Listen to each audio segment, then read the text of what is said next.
Alhamdulillahirabbil alamin. Ar-Rahman 'allamal Qur'an, khalaqal insan, 'allamahul bayan, asy-syamsu wal qamaru bihusban. Asyhadu an la ilaha illallah wahdahu la syarikalah wa asyhadu anna Muhammadan abduhu wa rasuluh. Allahumma fashalli wa sallim ala Muhammad wa ala alihi wa ashabihi ajma'in.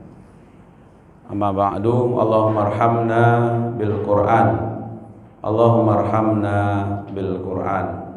Allahumma arhamna bil Qur'an. Allahumma akhrimna bil Qur'an. Allahumma akhrimna bil Qur'an. Allahumma arhamna bil Qur'an. Allahumma inna nas'aluka ilman nafi'an wa rizqan thayyiban wa amalan mutakabbilan. Qala Allah Ta'ala fil Qur'anul Karim, a'udzu billahi minasy syaithanir rajim. Bismillahirrahmanirrahim. Iqra' bismi rabbikal ladzi khalaq. Shadaqallahul azim. Alhamdulillah, kita bersyukur kepada Allah Subhanahu wa taala. Selawat kepada Nabi kita Muhammad sallallahu alaihi wasallam. Allahumma salli ala Muhammad wa ala ali Muhammad. Bapak Ibu, pagi ini kita bahas surat Al-Alaq, ya, surat yang 5 ayat pertama adalah surat yang pertama turun.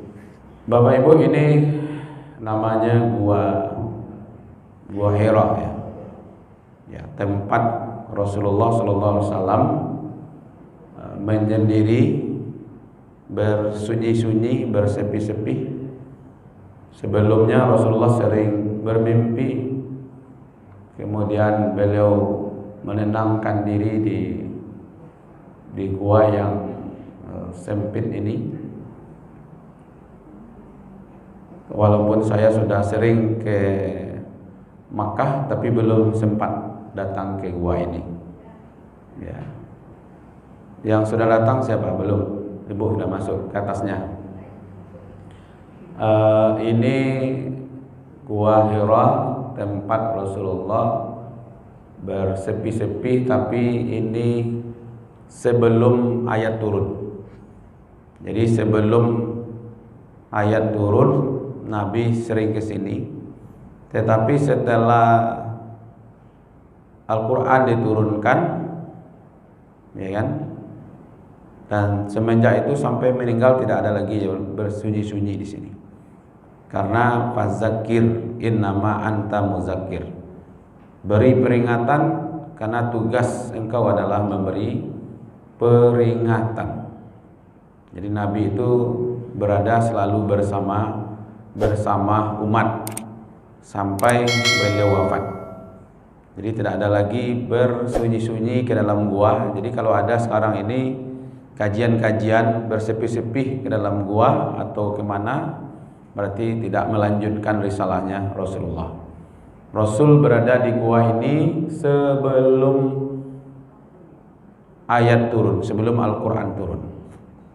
Yang kedua, tidak ada sunnahnya sholat di sini.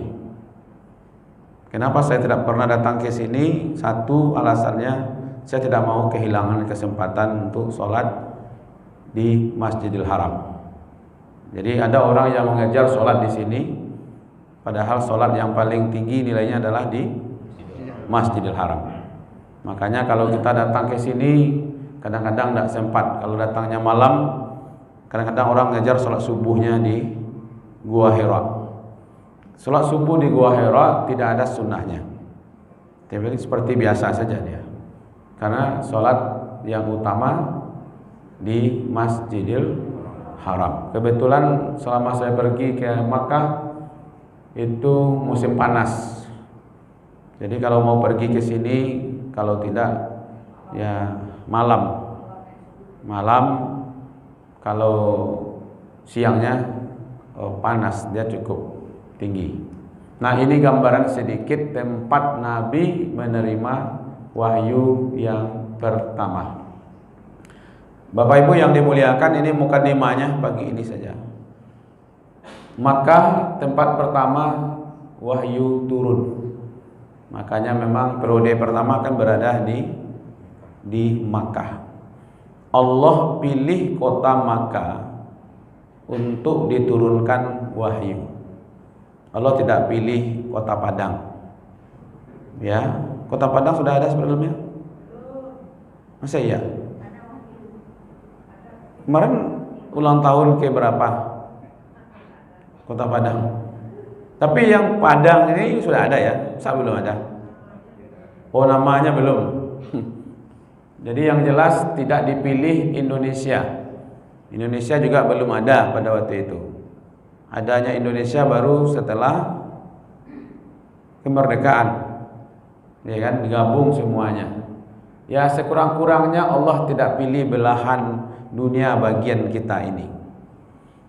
Kalau ada yang mengatakan Bapak Ibu, itulah sebabnya Al-Quran diturunkan di Makkah dan Nabi diutus di Makkah karena perangai orang Makkah itu jahil. Ya, jahil murakkab. Ya kan? Luar biasa keburukan manusia di situ. Kalau itu Bapak Ibu kajiannya itu melenceng cara berpikirnya. Ya, Allah menurunkan wahyu di Makkah. Allah mengutus Nabi Muhammad di Makkah. Ya kan, baladil amin kalau bahasa atinnya, wattini wazaitun wa turi sinin wa hadzal baladil amin. Tidak ada hubungannya dengan keburukan manusia.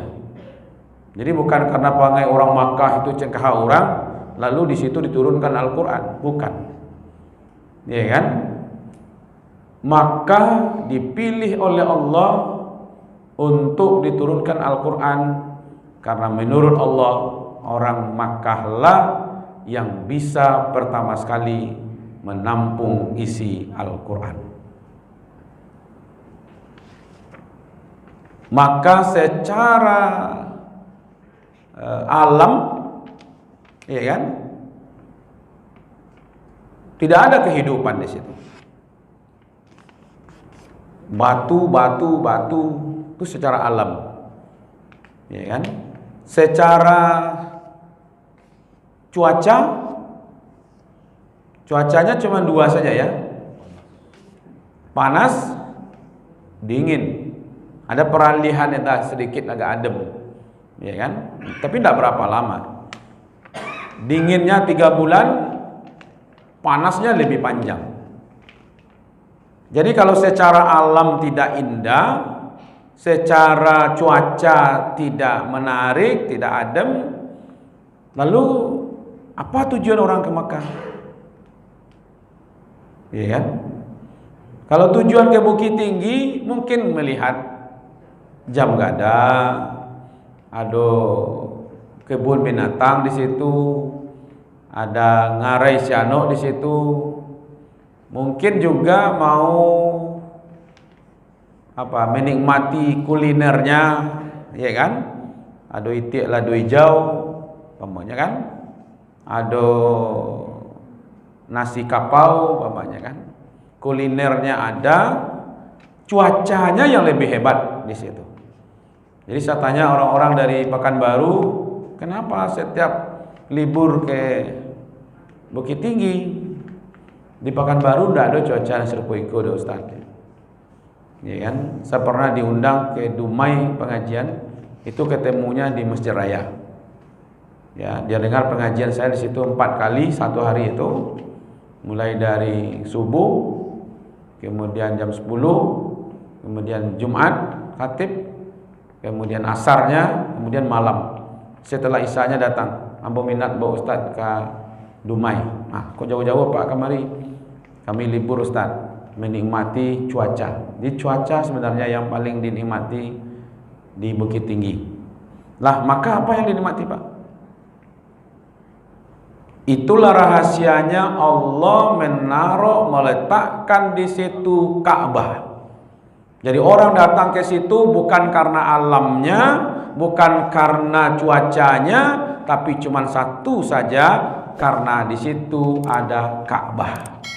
Maka itu kalau ada orang datang ke situ selain daripada untuk Ka'bah, maka dia sudah melenceng akidahnya. Lebih banyak lo tawafnya di Tower Zam-Zam dibandingkan di Ka'bah, itu akidah sudah melenceng. Benar-benar dia di Tower Zam-Zamnya. Itu satu. Yang kedua, Bapak Ibu yang dimuliakan, di waktu Allah menyelamatkan orang Makkah dari kehancuran Abraha, ya. Itu ada mengatakan 50 hari sebelum Rasulullah wafat lahir, datang Raja Abraha dengan pasukannya kan untuk menghancurkan Ka'bah. Cuman satu saja. Pertanyaannya, kenapa Allah selamatkan orang Makkah tanpa ada perlawanan? Abu Talib pegang Ka'bah, haza baituk.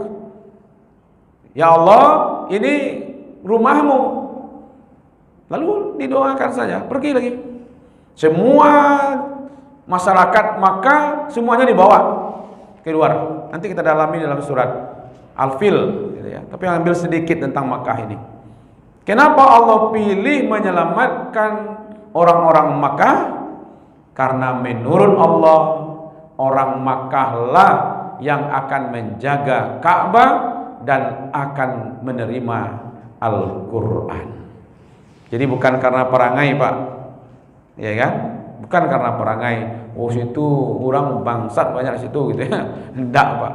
Ya kan? Karena Allah yang tahu yang terbaik siapa yang bisa menjaga Ka'bah ini dan siapa yang berhak, yang pantas pertama sekali menerima Al-Quran.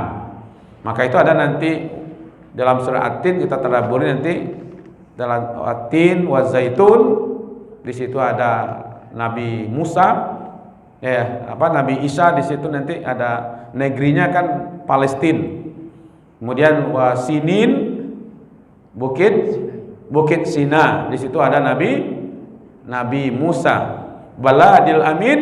Di situ ada Nabi Muhammad. Itu luar biasa ayat itu. Nah, lanjut dulu Bapak Ibu. Surat yang pertama turun, surat Al-Alaq, ya kan? Ini surat antara At-Tin dengan Al-Qadar, turunnya di Baladil Amin. Suratnya surat yang ke-96. Ini disusun langsung oleh Allah sendiri, ya. Bapak Ibu yang dimuliakan, ini namanya. Ya, namanya bukan hanya satu, surat Al-Alaq yang paling populer. Ada surat Iqra bismi rabbik, ada Iqra bismi rabbikal ladzi khalaq, ada surat Iqra, ada surat Al-Qalam, ada surat Iqra wal Qalam. Ijma ulama ini bersepakat, ulama semuanya, surat ini adalah surat Makkiyah. Ya. Surat Makkiyah. Makkah Madinahnya bagaimana cara membedakannya, Pak? Ini surat Makkah, ini surat Madinah, ya kan? Makkah pendek-pendek, kalau Madinah panjang-panjang. Oke, satu baru. Apa lagi? Makkah pada umumnya bicara tentang akidah, Madinah tentang ibadah, muamalah dan akhlak. Atau berdasarkan tempat. Yang turunnya di Makkah berarti surat Makkiyah. Yang turunnya di Madinah namanya surat Madaniyah. Itu berdasarkan tempat. Atau berdasar sebelum dan setelah hijrah. Kalau ayat-ayat yang turun sebelum hijrah, walaupun turunnya tidak di Makkah, karena tidak selalu dia di Makkah, ada di Taif, ada di sebelahnya, sama juga dengan Madinah. Ada yang turun di Madinah, ada yang turunnya di Uhud, ya kan? Madinah itu kota Madinah kan kecil itu sebenarnya. Bukit Uhud itu sudah di luar kota Madinah gitu. Sebelum hijrah itu Makkiyah, setelah hijrah itu Madaniyah. Kalaupun turunnya di Makkah tetapi turunnya setelah hijrah, itu biasanya ayat itu dimasukkan ke surat Madaniyah. Jadi dalam sebenarnya maknanya, bukan hanya sekedar tempat atau apa. Nah, yang ini banyak ini. Ya kan? Turunnya di Makkah tapi periodenya setelah hijrah, maka ulama masukkan ayat ini ke surat Madaniyah. Maka itu satu surat bisa sebagian turunnya di Makkah, sebagian lagi turunnya di Madinah. Apa kemarin yang kita bahas suratnya? Iza zulzilatil ardu zilzalaha, itu 7-8 dipahami turunnya di Madinah. 1 sampai 6 turunnya di Makkah. Kalau ini surat ini dipahami oleh ulama turunnya semuanya adalah di Makkah. Turunnya pada tanggal 17 Ramadan pada waktu itu. Jadi Ramadan sudah ada pada waktu itu. Walaupun puasa Ramadan belum diwajibkan. Kapan puasa Ramadan diwajibkan? Nah, 80 tahun puasa. Itu enggak sampai beritanya sampai kini. Enggak. Nabi berapa tahun Ramadannya? Nah, berarti benar enggak ada apanya. Blank itu. Nabi berpuasa selama hidup beliau 9 kali Ramadan. 8 kali 29 hari, 1 kali 30 hari. Kalau 9 runut ke bawah, Nabi wafatnya tahun ke-10 Hijriah. Berarti tahun keberapa wajibnya puasa? Tahun meninggalnya tahun ke-10 Mas, atau ke-11 Pak Ketua? Meninggalnya tahun ke-10. 10 tahun hijrah Madinah Rasulullah wafat. Berarti kurangi 9. Berarti tahun kedua. 1 tahun di Madinah, tahun keduanya baru turun ayat ya ayyuhalladzina amanu kutiba alaikum. Diwajibkan kepada kamu, kutiba alaikumusiyam. Itu pada tahun kedua. Tahun ketiga baru muncul zakat. Ya kan? Gitu. Jadi puasa itu tahun kedua. Walaupun Ramadan sudah ada pada waktu itu. Ini menunjukkan Bapak Ibu, kira-kira Masehi sudah ada pada waktu itu? Sudah ada? Kristen sudah ada juga waktu itu? Makanya ada enggak Nabi makai Masehi? Enggak kan? Bulan Januari, Februari bertepatan kan ada kan? Tanggal 17 Ramadan bertepatan dengan tanggal sekian Masehi, enggak. Ya kan? Jadi yang dipakai dalam Al-Qur'an dan hadis hanya bulan yang kita sebut dengan Hijriah. Jadi nama-nama bulan itu semuanya ada dalam Al-Qur'an. Ayat 1 turun pertama sekali, sedangkan 6 sampai 19 itu lebih kurang jaraknya 3 tahun. Ya kan? Nanti kita bahas dulu yang persatu. Bapak Ibu, yang keutamaan surat ini adalah surat pertama masuk ke dalam kolbunya Rasul. Jadi Iqra bismi rabbikal ladzi khalaq, khalaqal insana min 'alaq, Iqra wa rabbukal akram, alladzi 'allama bil qalam, 'allamal insana ma lam ya'lam. 5 ayat inilah yang pertama masuk ke dalam kalbunya Rasulullah. Kalau kita ayat yang mana yang pertama kali masuk ke dalam hati kita? Memang ada ayat wallahu alam. Pak Jelek macam-macam sebab Jelek. Nggak ingat kita yang mana pertama masuk enak, atau non masuk aja sampai kini lah gitu. Jadi pertama sekali masuk ke dalam hati Rasul, ya kan, adalah Iqra bismi rabbikal ladzi halal. Karena dia mengandung sebenarnya Bapak Ibu apa yang terkandung di dalam Al-Fatihah. Al-Fatihah kan bicara tentang pengenalan Allah di situ, pengenalan akhirat juga di situ. Ya kan? Isinya tentang tauhid, dasar-dasar agama, ya kan? Jadi informasinya jelas. Sebenarnya kalau kita mau beri judul Al-Qur'an, apa judulnya Al-Qur'an ini? Maka judulnya adalah Al-Alaq. Ya kan? Nah, Bapak Ibu yang dimuliakan, kata Buya Hamka turun dalam mimpi, kemudian beliau bersepi-sepi, ya kan, beberapa hari, karena sebelumnya turun mimpi. Kemudian beliau sering ke situ dan mempersiapkan bekalnya oleh Khadijah setiap hari. Setelah pulang, suatu ketika datang malaikat, ya kan? Balik-balik ke situ datang malaikat Jibril. Ya kan? Malaikat Jibril kemudian disuruh membaca. Coba bayangkan seorang manusia tidak bisa membaca, tidak bisa menulis, lalu disuruh membaca. Makanya Nabi katakan, saya tidak bisa baca. Ya, mana Abdul Karim? Saya tidak bisa baca. Iqra sampai 3 kali. Kemudian dipeluk. Ya kan? Jadi ikuti sebenarnya apa yang dibaca oleh malaikat Jibril. Menurut bapak-bapak, ibu-ibu, apakah susah menurut kita Nabi itu supaya bisa baca? Hah? Anak kita sedang ikut segini pandai baca? Iya kan? Nabi seorang Rasul yang sudah dipersiapkan dari umur, mungkin sebelumnya sudah dikenal namanya. Sudah dipersiapkan semenjak lahirnya sampai umur 40 tahun, lalu tidak bisa membaca, tidak bisa menulis. Apa rahasia terbesarnya sebenarnya? Rahasia terbesarnya adalah bahwasanya Rasulullah itu benar-benar orang yang hanya menerima Al-Quran saja.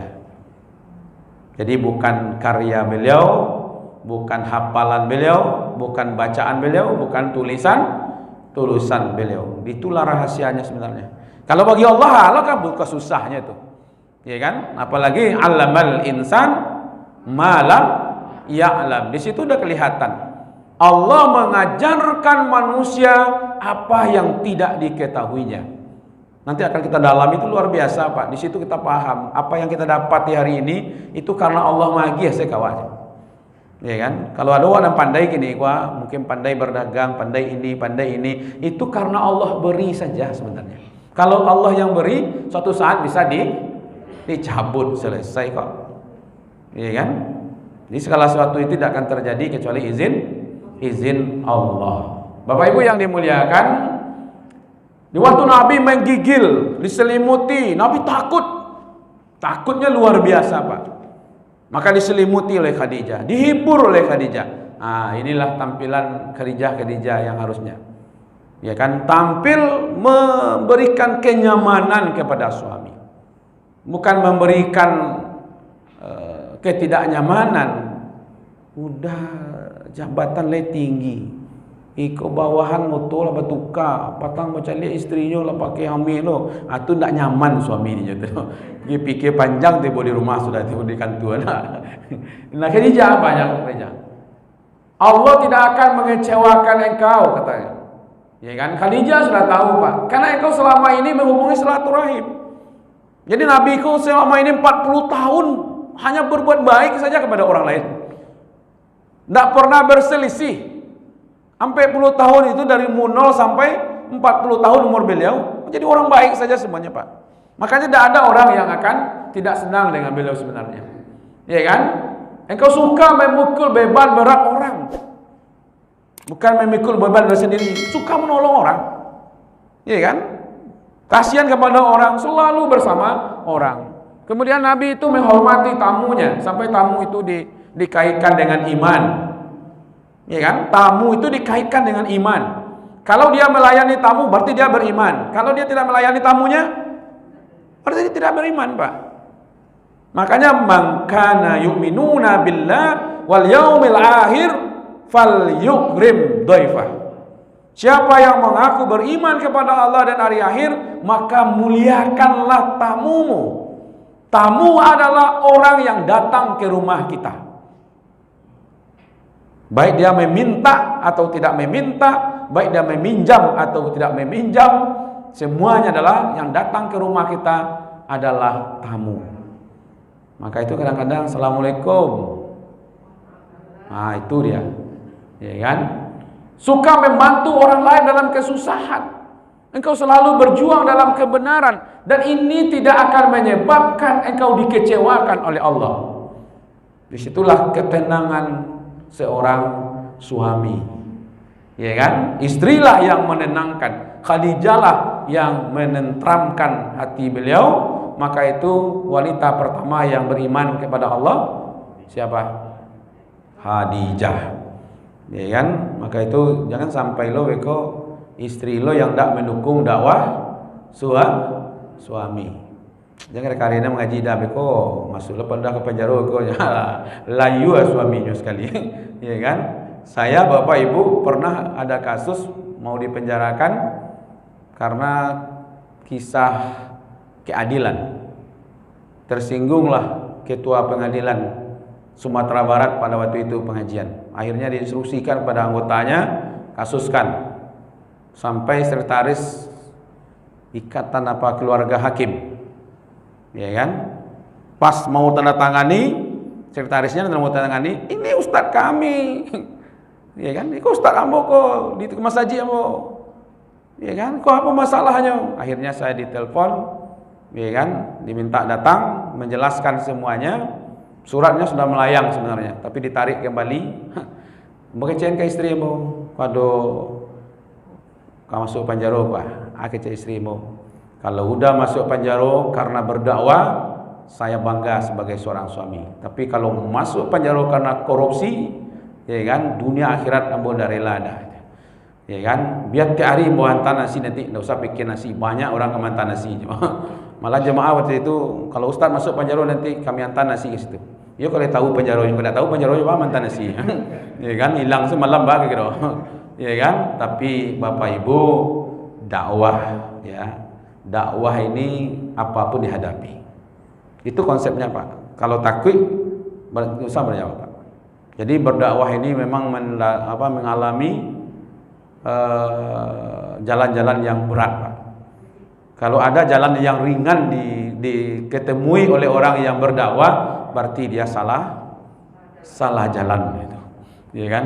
Jadi kalau nikmat, senang dia apa, uangnya banyak, ya kan? Kemudian miliaran depositonya, hidupnya mewah, berarti dia salah jalan. Ya kan? Karena Nabi tidak bermewah-mewah. Bapak Ibu yang dimuliakan, Allah sudah mempersiapkan Rasulullah dari kecil sampai umur 40 tahun. Di umur inilah pasnya untuk menerima wahyu. Jadi umur 40 itu umur yang matang sebenarnya Pak. Kalau lah lewat sampai puluh, alunnya ke surau le Pak, rajinnya ke lapau, mohon maaf, ko tando-tando kamati su'ul khatimah. Pinjam tunjuk Pak ko menambah. Ya nak, kalau ndak ada perubahan, itu makanya orang Minang kok Pak. Kalau ndak dapet di waktu bujang, barana ampe, cibu itu hitung Pak, barana ampe itu normalnya umur bara. Umur berapa? Pepuluhan ya. Ya Pak Ji. Kok leka baru baju, oh kan itu Pak. Ya kan? Nah, jadi umur 40 itu umur kematangan. Ya kan? Rasul hidup pada masa jahiliyah, tapi beliau tidak terpengaruh oleh kejahilian. Beliau tidak pernah ikut huru hara Pak. Malahan Al-Qarni mengatakan dalam kitabnya Rahmatan lil Alamin, Rasulullah tidak pernah mengambil kurma orang yang bukan milik beliau, bukan apa-apa, terjaga betul. Nah semua ketek-ketek Pak. Ketek jambu orang masuk ke dalam kamu. Dah lansai orang, ya mau jujur saja Pak. Malam-malam ambil lansai orang, ketek dulu ya. Ala panu asyik sikul lansai turun ke bawah. Karena lama lapuh ke bawah, kecewa ke bawah pun dia turun hijau dia jatuh ke bawah Pak. Nabi dijamin Pak tidak bertemu hal-hal yang seperti itu. Nabi tidak pernah membuka aurat.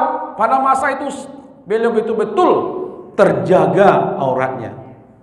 Kita kadang-kadang gara-gara olahraga saja terbuka aurat. Iya kan? Iya enggak? Jogging saja pagi-pagi ini, Pak Haji, sasing ini dia pakai pakaian. Pakaian itu di bawah lutut. Ini hati-hati juga goes-goes ini, Pak. Kalau goes sebagai bawah apa sih? Ya kan? Hati-hati, ya kan? Terakhir Bapak Ibu yang dimuliakan, makan dan minum disterilkan oleh Allah. Ini Nabi tidak pernah bersentuhan dengan yang haram. Dari umur 0 sampai umur 40 tahun tidak pernah bersentuhan dengan yang haram. Ya kan? Jika ada tarian dan nyanyian, watulah ujar jahiliyah kan? Sama aja anak-anak begini, kalau ada keramaian timbul situ. Ada enggak? Iya kan? Ada lah joget dangdut lah namanya, ada yang setiap tahun ada 17 Agustus disuruh anakku makan tagak. Kamalah akal manusia. Setiap tahun diajar anak awak makan tagak. Agama mengajarkan makan duduk, awak majan makan tagak, makan tuang lo tuh. Ani dia makannya. Agian salah kerupuk tangannya, pupuh makan. Kendak. Bahkan tuang Pak, coba bayangkan, ini akhlak yang mana yang kita pakai? Rubahlah lagi itu bapak-bapak, ibu-ibu, katakan anak-anak muda kata, yang mendidik sajalah yang dibuat. Oh digantung kerupuk, tuh yang makan Pak. Makan tagak dia aja, makan tuang tuh. Iya kan? Iya Pak Haji. Aduh. Iya kan? Ini siapa ajaran siapa ini? Ajaran Rasulullah seperti itu. Memang Nabi mengajar makan berakhlak, duduk, ambil dengan tangan kanan, baca basmalah, baca doa, iya kan? Nah, Nabi terpelihara apa? Kalaupun ada, kata beliau, diajak datang sebelum main, ketika beliau bilang sebelum main datang, ketika main tak kalau, begitu Allah menjagonya. Bekolah selesai main, baru terjago, semua baru lupa, dibawa ke Mas Haji yang menengah pengajian, lalu mulai pengajian tak kalau, bekolah habis makan sadonya, baru terjago, alai hilang sadonya. Pengajian ada makan kue, habis. Dulu kan itu budayanya Pak, tabligh akbar, kemudian bawa makanan, nah itu. Beko sudah makan, sudah pengajian baru makan. Awal lalu tuh, Ali gendong pulang Pak. Tapi walaupun demikian bisa aja jadi ustaz kan. Walaupun lalu sih ke Mas Haji. Artinya Bapak Ibu, ya dijaga betul Pak. Berdagang juga begitu. Makanya Rasulullah mengatakan at-tajirus shadiq wal amanah, pedagang-pedagang yang jujur dan amanah, ma'an nabiyina wasiddiqina wasyuhada. Kalau dia mati dalam kejujurannya itu, dia beriman kan, maka dia akan berkumpul bersama para nabi, para syuhada. Ini yang diajarkan. Jadi betul-betul dijaga Nabi itu oleh Allah Subhanahu wa taala. Intinya jagalah keturunan kita, jangan bersentuhan dengan hal-hal yang seperti itu. Ini baru mukadimah surat Al-Alaq, nanti kita lanjutkan ayat 1-nya. Wabillahi taufiq wal hidayah. Wassalamualaikum warahmatullahi wabarakatuh.